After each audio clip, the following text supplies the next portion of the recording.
भारत में बच्चा पैदा नहीं होता उससे पहले ही लाइन लग जाती है और फिर वही लाइन उसकी पूरी ज़िंदगी की कहानी बन जाती है।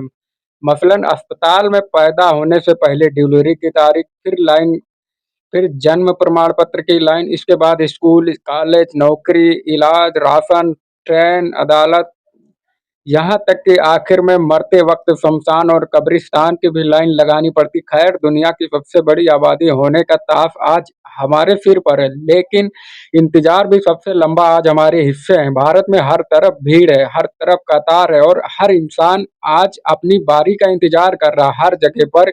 मैं भी लाइन में खड़ा हूँ, आप भी लाइन में खड़े हैं, लेकिन हमें कि जब आज विश्व जनसंख्या दिवस है, तो ज़रा रुक कर ये सोचते हैं कि क्या यह लाइन हमें ज़िंदगी की तरफ ले जा रही, बस खड़ा कर दिया है जिधर उधर जिधर कोई रास्ता नहीं जाता। वैसे जनसंख्या सँभाली जाए तो यह शक्ति है, लेकिन अगर जनसंख्या बेकाबू हो जाए तो शक्ति विनाशी बन सकती है। आज से 225 साल पहले जब पूरी दुनिया की आबादी सिर्फ 100 करोड़ थी, तब इंसान धरती पर कम उम्मीदें ज़्यादा थी, लेकिन आज ये जनसंख्या 823 करोड़ पार कर चुके हैं। जिस वक़्त आप यह सुन रहे हैं, इस वक़्त भी कई सारे उसी कतार का हिस्सा बनने पर धरती पर आ चुके हैं और यह गिनती लगातार बढ़ती जा रही है। यह कोई साधारण मीटर नहीं है, यह जनसंख्या का टाइम बम है।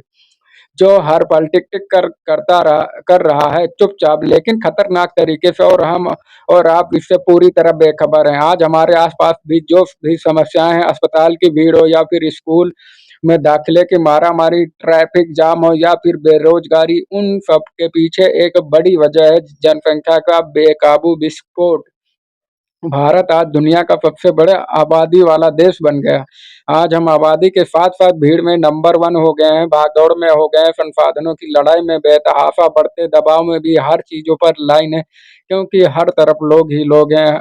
अब सवाल ये उठता कि क्या हम इस भीड़ में सिर्फ़ गिनती बन जाएँगे या वक़्त आ जाएगा कि हम इसे गंभीरता से देखना और सोचना शुरू कर दें? पूरी दुनिया की 17% आबादी आज अकेले भारत में रहती है। मतलब ये है कि हर 100 में दुनिया में से 17 आदमी भारत में हैं। भारत अब दुनिया का सबसे ज़्यादा भरा हुआ देश है। 146 करोड़ लोग यहाँ रहते हैं। चीन फिलहाल दूसरे नंबर पर है, जहाँ 141 करोड़ है। अमेरिका में 35 करोड़, इंडोनेशिया में 28 करोड़ और पाकिस्तान में 25 करोड़। लेकिन असली बात यह है कि अब भारत में सिर्फ आबादी नहीं, यहाँ पर भीड़ है, और यह भीड़ सड़कों पर नहीं बल्कि अस्पताल से लेकर स्कूल, बस से लेकर ट्रेन, मंदिर से लेकर मॉल और यहाँ तक कि शमशान और कब्रिस्तान तक है।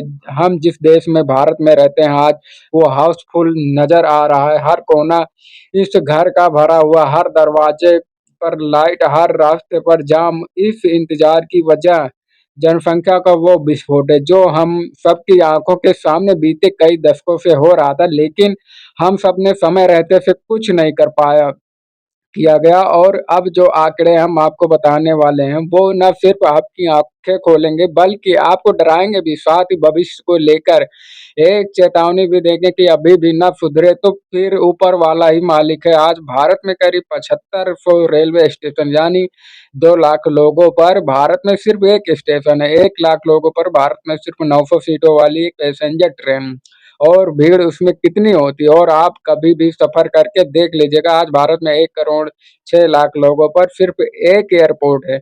10,000 लोगों पर 70 सीटें और सरकारी वाली बस है, जबकि उस बस में मुश्किल से 60 से 70 लोग सफ़र तय कर पाते हैं। आज भारत में 500 लोगों पर सिर्फ एक एटीएम है। या तो शुक्र है कि डिजिटल पेमेंट आ गया, वरना हर त्योहार से पहले हम और हफ्ते-हफ्ते भर की लाइन लगाते, यह तय करते कि आज बड़ा भाई जाएगा, कल पिताजी जाएँगे, परसों छोटा वाला जाएगा। रोज़ लाइन में लगना पड़ता है। आदमी के लिए संभव नहीं होता 400 लोगों पर सिर्फ एक सरकारी अस्पताल या स्वास्थ्य केंद्र है।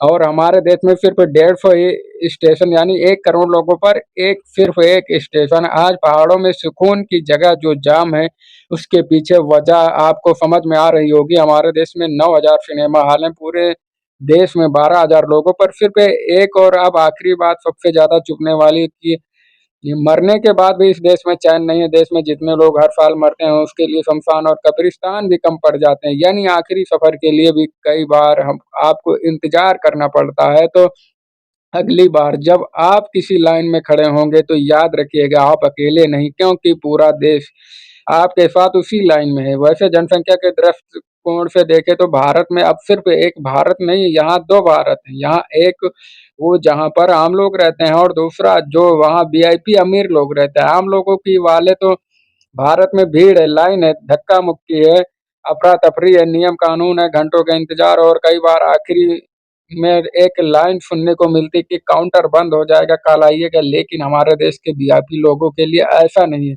उनके लिए ना लाइन है, ना नियम है, ना इंतजार है। वह सिर्फ पहुंच पहुंच जाए चाहिए या फिर पैसे, काम मिनटों में हो जाता है। हमारे देश की सरकारें कहती कि हर भारतीय वीआईपी है, लाल बत्ती को हटा दिया गया या पैसे वाले लोग कभी भी कतार में नहीं लगते, सीधे सबसे आगे चक आकर खड़े हो जाते हैं।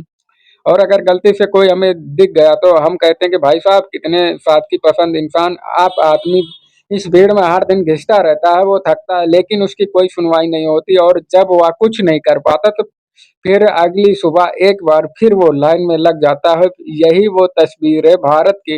वो आज एक भारत में दो भारत दिखाती है, जहाँ भीड़ सबके लिए नहीं, घुटन सबको बराबर नहीं, और जनसंख्या का बोझ भी अमीर और गरीब पर एक जैसा नहीं। भारत अब भीड़ का देश बन चुका है, और इस बात को आप सिर्फ सड़कों या ट्रेन में नहीं बल्कि आंकड़ों के साफ साफ देख सकते हैं। आप जरा सोचिए कि 1 किलोमीटर के कमरे में भारत में औसतन 492 लोग ठुसे हुए हैं, जबकि इसी कमरे की साइड में चीन में सिर्फ 151 और अमेरिका में 38, इंडोनेशिया में 158 और पाकिस्तान में 331 लोग रहते हैं। यानी दुनिया के सबसे बड़े घर में सबसे ज्यादा भीड़ है। आप जरा सोचिए कि आज जब 146 करोड़ लोग मौजूद हैं तब यह हाल है। जब देश की आबादी 170 करोड़ पहुंच जाएगी, आप कल्पना करके देखिए तब क्या होगा। क्या तब तक सरकार कोई भी हो, क्या वो कंट्रोल कर पाएगी हर समस्या की जड़ में? आज यही सवाल बैठा है कि हम कितने हैं और किस हालत में हैं। और जब